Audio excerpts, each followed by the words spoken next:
Wa syatruddin, dan akhlak yang mulia itu adalah pondasi daripada agama Islam. Jadi agama Islam ini sebenarnya mengajarkan kepada kita untuk berakhlak yang mulia. Makanya kata Nabi Muhammad, innama bu'istu liutammima makarimal akhlak. Sungguhnya aku ini diutus sama Allah Subhanahu wa taala sebenarnya untuk menyempurnakan akhlak manusia. Bagaimana sebelum datangnya Nabi Muhammad, orang-orang perempuan di zaman jahiliyah itu tidak ada harganya, Bapak Ibu. Mereka itu seperti binatang. Kaum lelaki di zaman jahiliyah memperlakukan kaum wanita seperti halnya binatang. Jadi mereka kalau buat rumah, mereka bikin rumah itu yang mewah, yang gede, yang besar, kemudian ada satu tempat kecil seperti kandang. Untuk apa? Bukan untuk kambingnya, tapi untuk istrinya di saat datang masa haid. Jadi perempuan-perempuan jahiliyah itu kalau ketika datang tanggal atau hari haidnya, mereka diusir oleh suaminya dan pergi disiapkan tempat seperti tempat yang kecil, ibarat seperti kandang. Kenapa? Karena mereka merasa jijik dengan istrinya di saat datang haid. Tapi Islam datang memuliakan kaum wanita.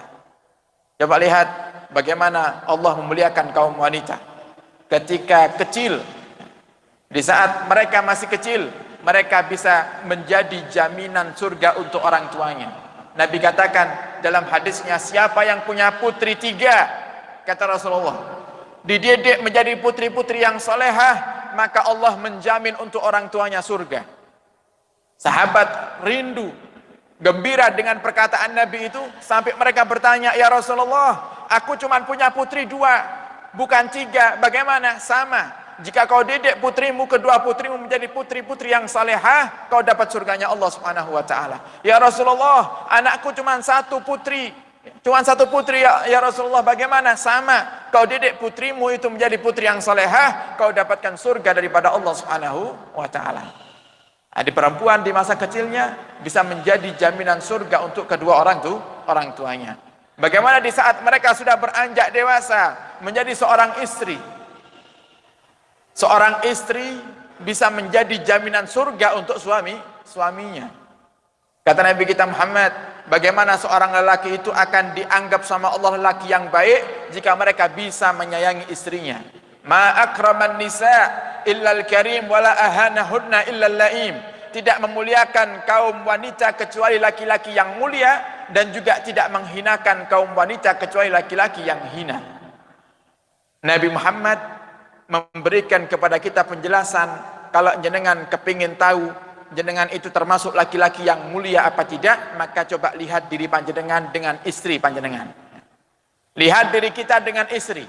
Bagaimana kita berbicara dengan istri? Apakah kita berbicara dengan bahasa yang kasar, selalu menyakiti hati mereka? Sampai Nabi katakan, syarru ibadillah, paling buruknya hamba Allah Subhanahu wa taala yang mereka dihormati karena orang yang menghormati takut akan kezalimannya. Ini sangat banyak terjadi dalam kehidupan kita. Berapa banyak kita menjadi seorang suami yang istri takut kepada kita, bukan karena istri itu taat dengan aturan agama, tapi istri takut dengan kezaliman diri kita. Karena istri tahu kalau saya tidak taat, suamiku akan mukul aku. Kalau saya tidak taat, suamiku akan kasar kepadaku. Maka lebih baik aku mengalah, aku berbuat baik kepadanya, hormat kepadanya.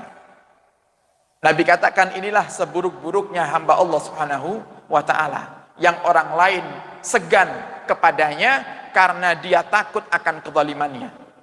Tidak hanya dalam urusan suami, apapun itu.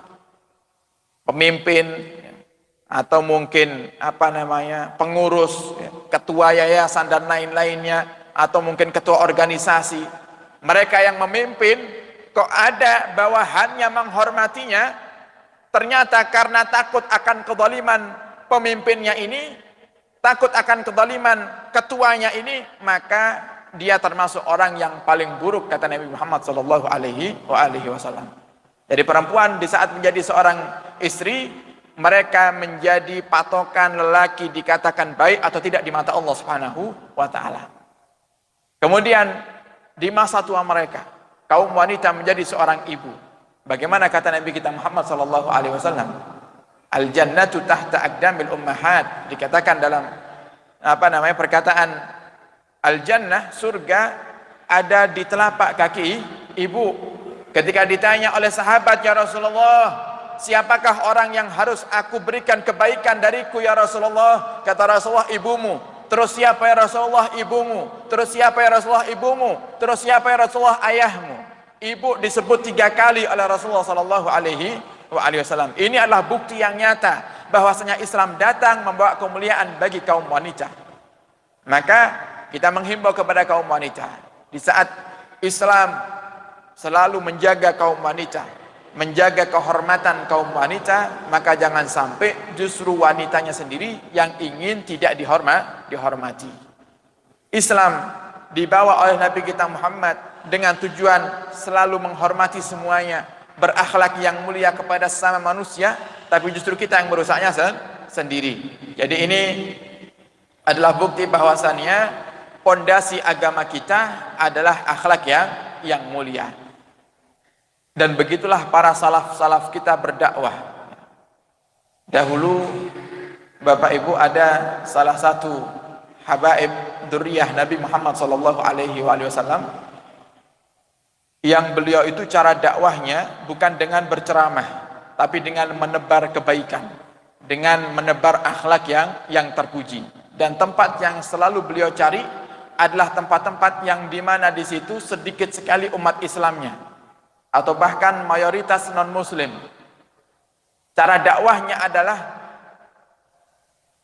pernah suatu hari dia itu cari kabar kepada temannya. Dia berkata, wahai kawanku, carikan aku kontrakan, tempat kontrak, yang dimana di tempat kontrakanku itu tetanggaku rata-rata semuanya adalah orang non-muslim atau orang kafir.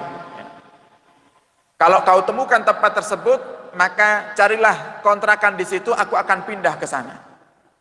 Akhirnya ketemu sebuah kontrakan yang berada di satu desa yang mayoritas adalah non-muslim. Akhirnya si Habib ini pindah ke tempat tersebut dan beliau buka toko bahan pokok makanan, sembako, gula, minyak, kopi dan lain-lainnya.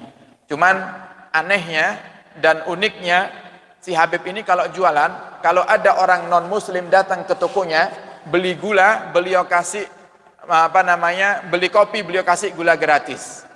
Beli tepung, beliau kasih minyak gratis. Beli teh, beliau kasih gula gratis. Terus seperti itu, pokoknya ada gratisannya. Sampai akhirnya terkenal di desa tersebut, kalau toko ini selalu menguntungkan para pembelinya. Kita beli 1, dapatnya 2. Kita beli ini dikasih barang atau bahan yang lainnya yang memang kita butuhkan. Akhirnya mereka pun berbondong-bondong tanya kepada si Habib ini. Mereka berkata salah satunya, ya wahai pemilik toko, kenapa kau berjualan seperti itu caranya? Aku beli kopi, kau kasih aku bonus gula. Orang lain beli gandum, kau kasih bonus minyak. Orang lain beli teh, kau kasih bonus gula. Terus ada bonusnya. Kenapa kau berjualan seperti itu? Kata si Habib ini, yang aku berikan kepadamu itu adalah sedekahku. Itu hadiah dariku. Yang kau beli aku berikan, kemudian kalau memang uangmu ada kembaliannya juga aku kembalikan, plus aku tambah kamu dengan hadiah atau sedekah dariku. Apakah kamu tidak rugi? Tidak, aku tidak merasakan kerugian sama sekali. Justru Tuhanku selalu menambah untukku nikmat yang begitu luar biasa, berlipat ganda daripada apa yang aku keluarkan. Sehingga kau lihat sampai detik ini tokoku pun masih buka. Harusnya kalau menurut logika, dengan aku cara berjualan seperti itu, harusnya sudah tutup ini toko. Tapi karena niatku untuk berbagi, nyenangkan hatinya orang, Tuhanku selalu memberikan kepadaku kebaikan yang begitu luar biasa banyaknya. Rizki yang begitu melimpah ruah, diganti berkali-kali lipat oleh Tuhanku Allah Subhanahu wa ta'ala. Kemudian mereka pun mulai bertanya, agama apa yang kau percayai? Nah, si Habib ini berkata, agamaku adalah agama Islam. Dalam agamaku, Tuhanku Allah Subhanahu wa ta'ala mengajak kami para penganutnya untuk berakhlak yang mulia sesama manusia. Cuman itu aja yang disampaikan. Beliau tidak mengatakan dalam agamaku ini harus sholat, harus seperti ini, harus seperti ini, enggak. Dan ini adalah metode berdakwah. kalau kita ingin mengislamkan orang, jangan diceritakan dulu semuanya. Kenapa? Karena mereka belum bisa menerima dengan akal mereka, karena belum ada iman di hatinya. Oh, kamu bebani dengan seperti ini, kalau Islam itu sulit, tambah ndak kepingin masuk Islam. Akhirnya apa? Mereka tidak langsung masuk Islam. Mereka kirim anak-anaknya untuk belajar kepada pemilik toko ini atau si Habib ini. Nah, mereka bilang, tolong ajarkan kepada anak-anakku akhlak yang mulia sebagaimana kau dapatkan daripada agamamu atau guru-gurumu itu. Akhirnya si Habib ini mendidik. Ibarat kalau di kampung-kampung kita ini seperti ustadz yang punya santri-santri di rumah itu 5, 10 orang, 15 orang mengajarkan Al-Quran, alif ba ta. Kalau si Habib ini mengajarkan akhlak yang mulia, diajarkan kepada anak-anak orang-orang kafir ini setiap pagi, sebelum kalian belajar ke sekolah, ciumlah tangan kedua orang tuamu, minta doa kepadanya. Kalau kamu punya salah, langsung minta maaf, jangan ditunda-tunda.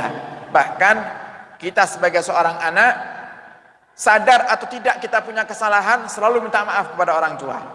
Bapak, ibu, kalau anakmu ini punya salah, tolong dimaafkan. Walaupun kita mungkin tidak menyadari kalau diri kita sedang salah, ucapkan maaf, karena kita tidak tahu. Namanya manusia, mungkin tingkah laku kita menyakiti hati orang tua, atau mungkin tutur kata kita menyakiti hati orang tua. Kita minta maaf terlebih dahulu. Itu diajarkan kepada anak-anaknya orang kafir ini. Akhirnya mereka terkejut, ini anak-anak kita ini berubah total, berubah drastis. Yang biasanya tidak pernah peduli dengan orang tuanya, mereka sekarang peduli. Biasanya tidak pernah berbuat baik kepada orang tuanya, mereka sekarang berbuat baik kepada orang tuanya. Akhirnya mereka pun berbondong-bondong bawa anak-anaknya untuk sama-sama berbaiat dengan si Habib yang punya toko ini, agar dibimbing untuk masuk Islam. Yang tadinya kampung tersebut, desa tersebut mayoritas non muslim, akhirnya menjadi muslim semuanya.